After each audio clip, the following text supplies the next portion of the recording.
ठाण्यामध्ये ना सगळीकडेच तुम्हाला माहिती आहे हा नियम जुना आहे, हा काय आत्ताचा नियम नाही आहे.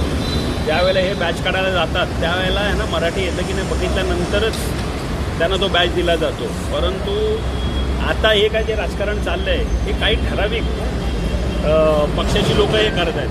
मी सन्माननीय हे परिवहन मंत्री आपले प्रताप सरनाईक साहेबांचं अभिनंदन करेल, त्याचे आभार मानेल की त्यांनी आहे तो कायदा त्यांनी लोकांना सांगितला आणि त्यानंतर हा जो गदारोळ चालला आहे.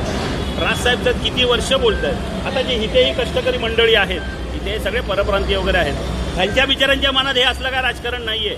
त्यांचंही म्हणणं तेच आहे की आम्ही इथे पोट भरायला आलो आहे, आम्हाला भाषेचं नाही, आम्ही जर इथे आमची रोजीरोटी आहे तर इथली भाषा बोलली तर चुकीचं काय. आणि सगळे बोलतात.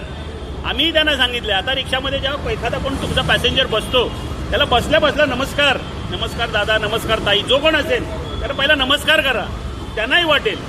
तर ते सगळ्यांची तयारी आहे. आजपर्यंत एवढी वर्ष ते आपला व्यवसाय ठाण्यात करतात. आमचे वाहतूक सेनेचे जिल्हाध्यक्ष आशिष डोके यांच्या माध्यमातून ही सगळी मंडळी करतात. माझ्या माहितीनुसार 5,000च्या वरती यांची सभासद नोंदणी आमची मनसेची. आणि याच्यात सर्व जाती धर्माची लोक आहेत. पण इथे कोणाचंच काही म्हणणं नाही आहे.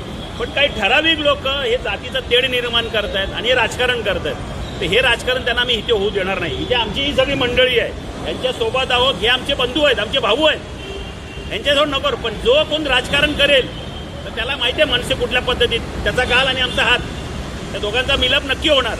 हे आमच्या सोबत आहेत, त्यांच्यासाठी आम्ही पाहिजे त्या उतरू आणि त्यांना मदत करू.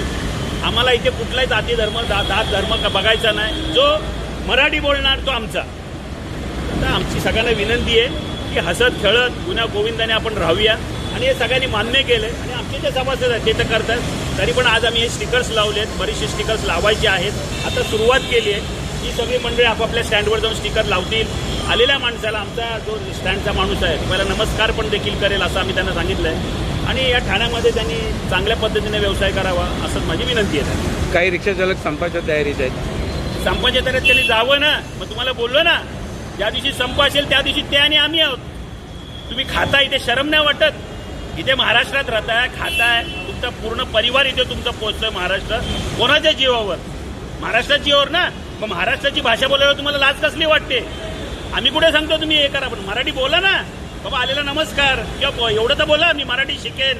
आज 15-20 वर्ष तुम्ही व्यवसाय करताय आणि मराठी बोलायला लाज वाटते. हे कुठेतरी थांबलं पाहिजे.